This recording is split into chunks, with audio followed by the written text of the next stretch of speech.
Good morning. Good to have you with us on this Friday. I'm Joe Fryer. Savannah is off. We begin with the latest from the Middle East. Israel struck central Beirut overnight, killing at least 37 people during intense airstrikes on the Lebanese capital. The Israeli military expanded its evacuation orders north of a UN buffer zone on Thursday. That's a signal it may widen the ground operation launched earlier this week against the Iran-backed militant group Hezbollah.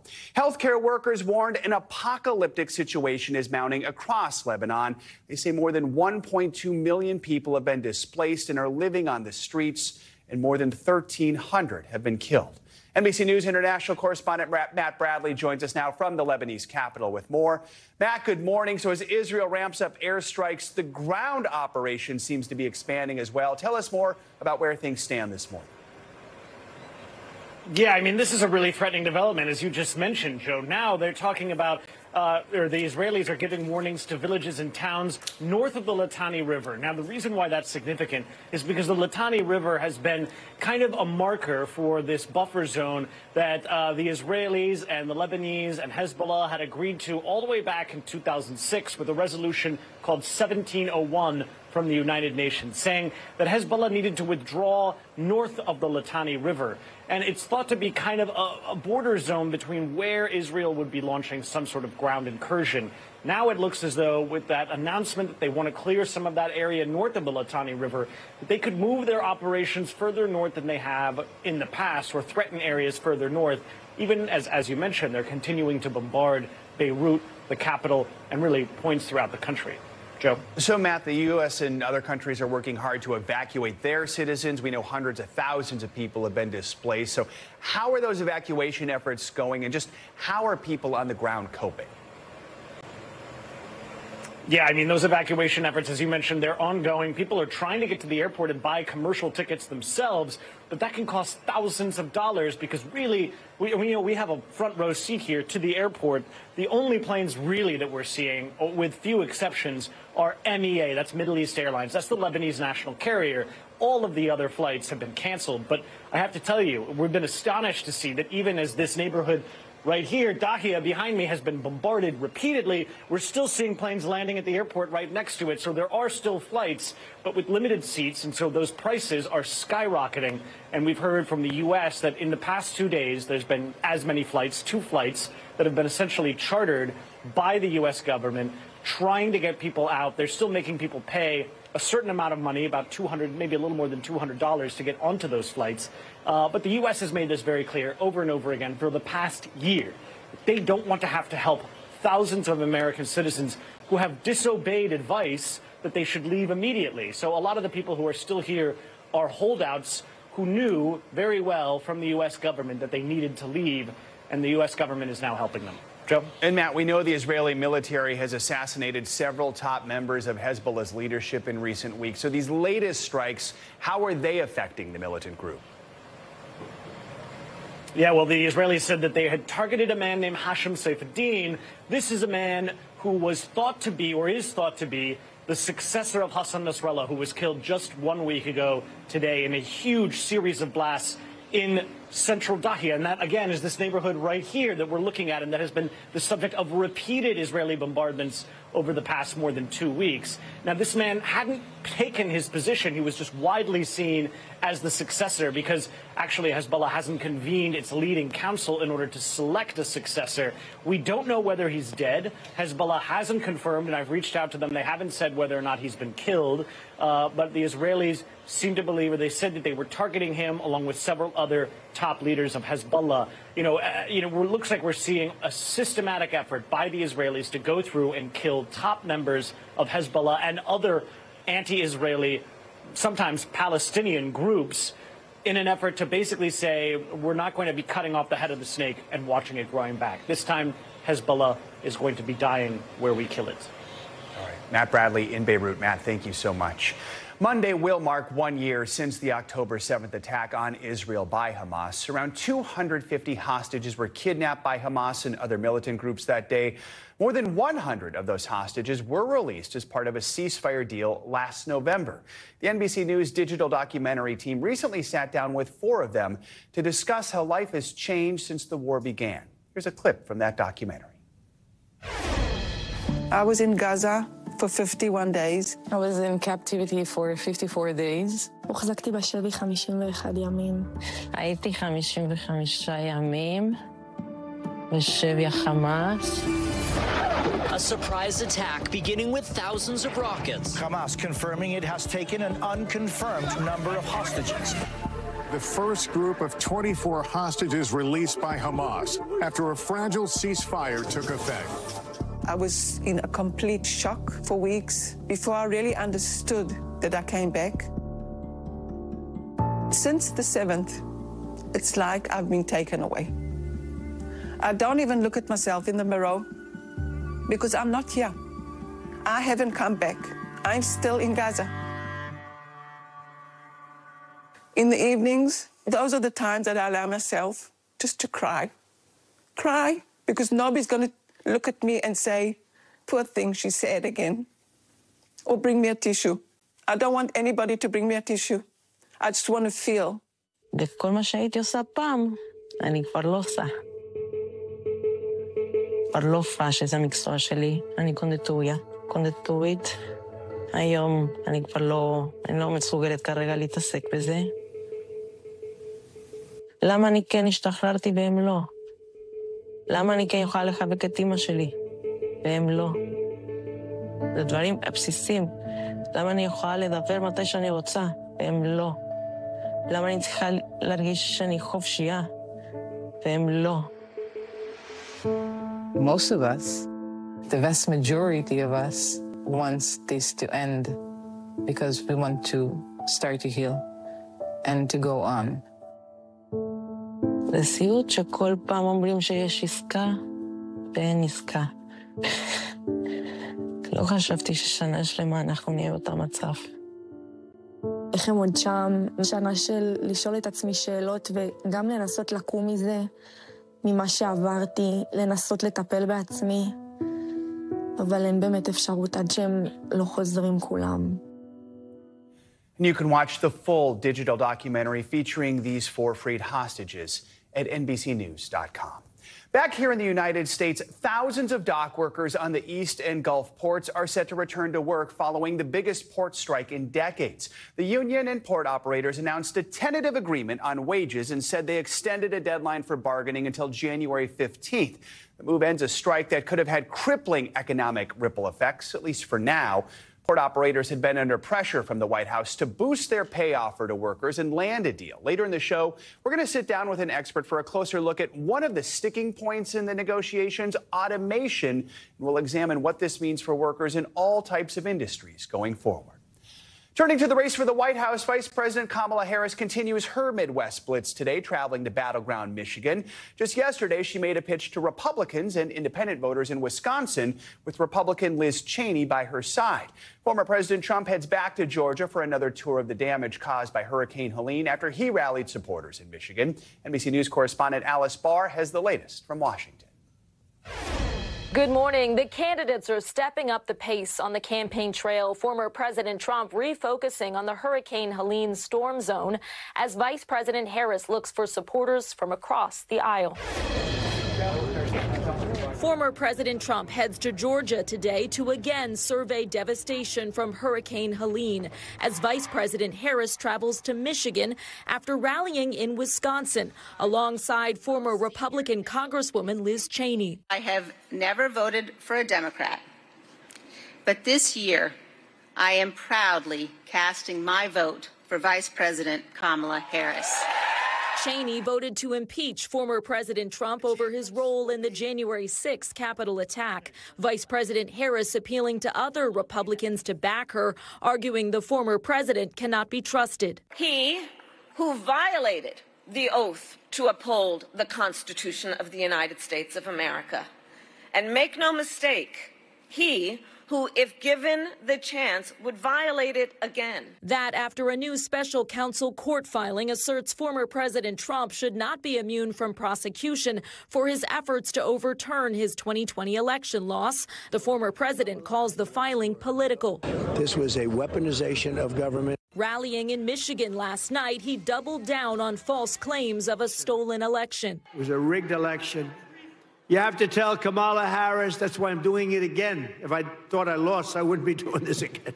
Voters divided. I think Trump has destroyed the Republican Party. Do you think that Liz Cheney speaks for the Republican Party? No. Absolutely not.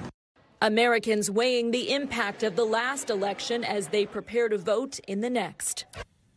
All right, Alice Barr, thank you so much. One of the top issues in this year's election is abortion. And within each family, you'll often find mixed opinions on abortion rights. Well, now, according to a yet-to-be-released memoir from former First Lady Melania Trump, we're learning the Trump family is no different. NBC's Garrett Hake has that story. The Trump family, a house divided on the issue of abortion rights. Former First Lady Melania Trump defending them in an unreleased memoir, writing, quote, restricting a woman's right to choose whether to terminate an unwanted pregnancy is the same as denying her control over her own body, according to a Guardian report unconfirmed by NBC News. There is no room for compromise when it comes to this essential right that all women possess from birth. Individual freedom. Her position in stark contrast to that of her husband, the Republican presidential nominee, who opposes federal abortion rights while supporting exceptions for rape, incest, and if the mother's life is in danger, saying decisions on restrictions should be left to the states. Former President Trump also regularly boasting about the repeal of Roe v. Wade, falsely claiming majorities supported that decision. Democrats, Republicans, and everybody else, and every legal scholar wanted it to be brought back into the states. Despite their disagreement on abortion rights, Melania Trump remains a strong political supporter of her husband. We spoke about it, and I said, you have to write what you believe. I'm not going to tell you what to do. You have to write what you believe. I said, you have to stick with your heart. I've said that to everybody. But the Harris campaign highlighting the split between the Trumps, releasing a statement that reads in part, sadly for the women across America, Mrs. Trump's husband firmly disagrees with her and blaming former President Trump for abortion restrictions in Republican-led states, saying it, quote, threatens their health, their freedom, and their lives. Garrett Hake, NBC News, Saginaw, Michigan. Let's now get an update on the devastation left in the wake of Hurricane Helene. Millions of people across the South are still reeling from the impact 1 week after it made landfall as a Category 4 storm. This morning, the death toll is still climbing. The deaths of at least 215 people are blamed on the storm. That now makes Helene the deadliest hurricane to hit the U.S. mainland since Katrina back in 2005. Communities across the Southeast continue to struggle without vital supplies. That includes water, power, and food. NBC News correspondent Sam Brock is in North Carolina with the latest. Guys, good morning. We are waking up here in Swannanoa, part of Buncombe County, and the death toll for this area, certainly folks here had braced themselves for a jump. That's exactly what we saw. It went from 61 people all the way up to 72 here in Buncombe. Then for the state of North Carolina, it's now at least 109 fatalities, 215 plus for these 6 states. But the worst of it is here. And, you know, there's also sort of a shocking revelation we got yesterday when the sheriff came out and said that the number of missing, which had dropped from 400 to roughly 4 in terms of requested welfare checks, is now back to 200. When you look at the scene behind me, it's easy to understand how that could be. You see all these cars stacked together, homes that have been torn all up, and all these piles of debris that have to be searched. And this is an area that's accessible by foot. There's many parts of the area, of the region rather, that are not. So that is all understandable. But there's another issue here. He talked about communication gaps and just the idea that you have county officials going door to door and having language barriers with the people they're trying to speak with. Not clear how many folks actually live in each home. And then there's a large unhoused population here as well. You put it all together, and it's been really difficult to figure out exactly how many people are missing. On top of all that, the same acute issues that have remained for the last several days continue. No power, no running water, electricity, cell phone service. When we talk about the no running water part, it took hours yesterday, 3, 4, driving around several different counties to try to find working restrooms, right? People cannot use the bathroom in many cases unless they're going to porta potties. You have also residents talking about the fact that they can't even take a shower, brush their teeth, wash their clothing. These have cumulative effects, right? So this is all sort of the crisis that's ongoing on the ground right now. Lastly, I will tell you, Health and Human Services has sent several higher-ups on the ground today. Senator Tom Tillis from North Carolina, he's going to be speaking. And even the CEO of Mission Health, the local hospital, where their issues have been well documented in terms of trying to get water into that system and providing basic health care services to people. So a lot more to come in the hours ahead. In Buncombe County, Sam Brock, NBC News. All right, back Sam, to you. Thank you so much. As the long recovery process goes on for millions, we are hearing countless stories of loss coming out of the disaster zone. Some of those stories illustrate how surviving Helene could depend on a mere moment or simply being in the right place. NBC News correspondent Marissa Parra spoke with one woman and brings us her heartbreaking story of survival and grief. It's traumatic. I mean, I never thought it would happen to me. For Tennessean Vicki Hunter, the devastation from Hurricane Helene is more than an image on the screen. It's the living nightmare that stole the love of her life. I just loved him so much, and I wish he was here. I really do wish he was here. As Helene was passing through with just a light mist in the air in her neighborhood, she and her husband Jerry thought they were safe at home. 1 minute I'm baking cookies, and the next minute I'm fighting for my life, and my whole life has been turned upside down. But within minutes, the Nolichucky River, normally just a couple feet high, turned to 30 feet, sweeping away everything in its path, including her home. I was talking to my sister. I said, I don't know what's going on. I don't know. And we can't get out. I said, I love you. I love you. She said, I love you too. And she's like, Ron and I are on our way. We're on our way. But the phone call cut out, and her family was in the dark for over 30 hours. I tried to go in once, and the furniture was floating and knocking me over. Her home, lifted off its foundation, was seen on video floating down the river. Vicki stranded on the front porch with her dog on her shoulder. Her husband unable to get back to her from the other side of the house. Minutes felt like hours waiting for help until she spotted a bright red boat headed her way.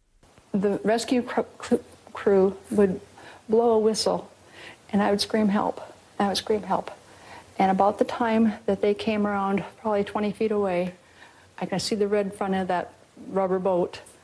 That's when my house started popping and cracking and breaking apart. And I had to jump. And I'm in the and I seriously, I don't know how deep it was, but I sank. But Vicki was the lucky one. I lost him. And the last I seen of him was his little head, and he was trying to doggy paddle, I guess.